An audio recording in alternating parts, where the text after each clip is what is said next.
and I want to welcome you to a discussion on conjugates and dividing complex numbers. So a conjugate, as you can see up here, we have a plus bi, and the conjugate would be just taking the opposite term of the middle number. So we have a minus bi. So to divide complex numbers, we're actually going to need to know about the conjugate. So the multiplication of a conjugate gives a real number answer. Complex conjugates are used to divide complex numbers.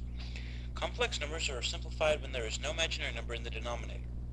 So the goal is to make sure there are no i's in the denominator of our solutions. And that is essentially what we're going to be doing with dividing complex numbers. So with example number 1, we have 2 over 6 plus I. Now the conjugate would be just take this plus and just to make it a subtraction. And to do that, you're just going to multiply by 1, but in the form of something over itself, which we reduce to 1 in the long run. So this expression times 6, the conjugate, 6 minus I, on top and bottom. Okay, so we want to go through and say 2 times 6 minus I. That's going to be on the top. On the bottom, we're going to have 6 plus I times the quantity 6 minus I. Okay, so when we do that, we're going to have 2 times 6 plus 2 times a negative I over, okay, we want to use the distributive property to take everything in these terms and use the FOIL method. So we're going to have 6 times 6 plus 6 times negative I. Then we're going to have I times 6, and then we're going to have a positive I times I, a negative I, excuse me.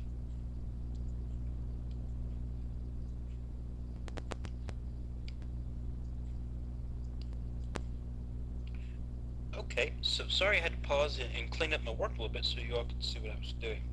So let's go through and simplify on top and bottom what we're looking at. So on top,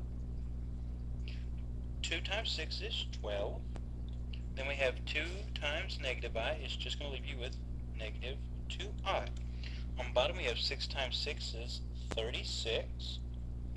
Plus 6 times negative I is just going to leave you with negative 6I.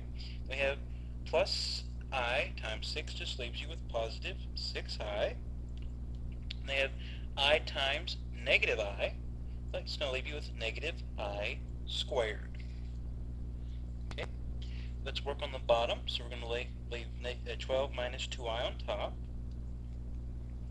Okay, as you notice, the terms right here will cancel out, leaving you with 36 minus I squared.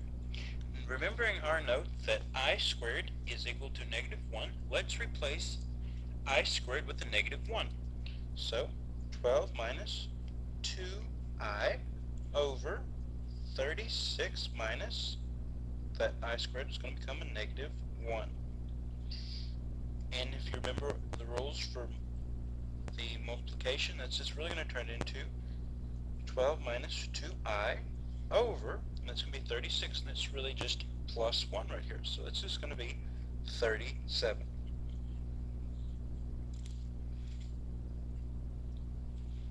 Okay, so let's take a look at number 2.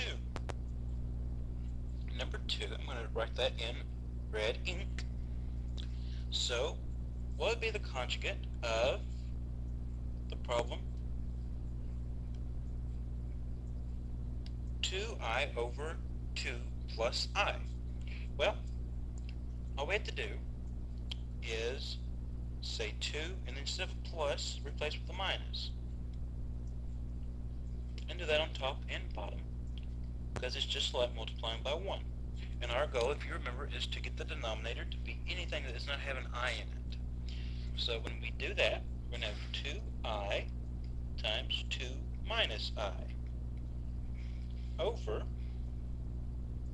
the quantity 2 plus I times 2 minus I.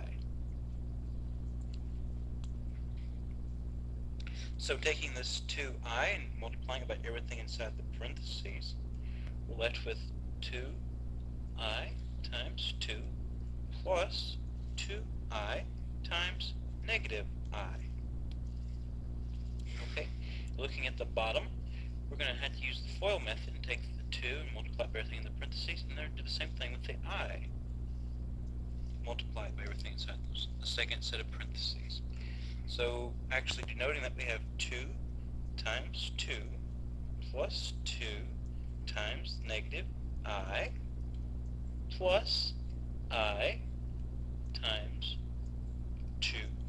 Then we have plus I times negative I. So let's simplify that on top. 2I times 2 is just 4I. And then 2I times negative I is going to leave you with negative 2I squared.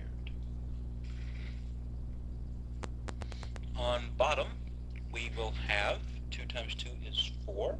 Then 2 times negative I is negative 2I. Then we have I times 2, leaving you with positive 2I.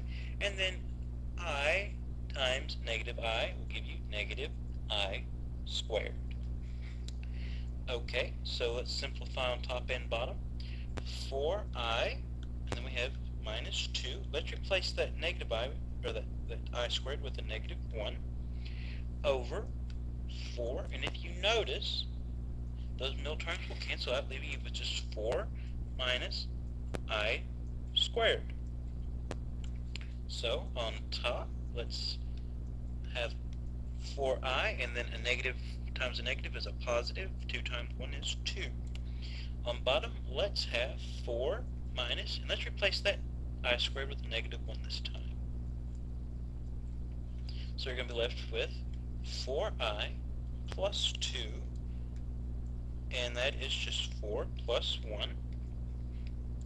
So we're going to be left with 4I plus 2 over 4 plus 1 is just 5.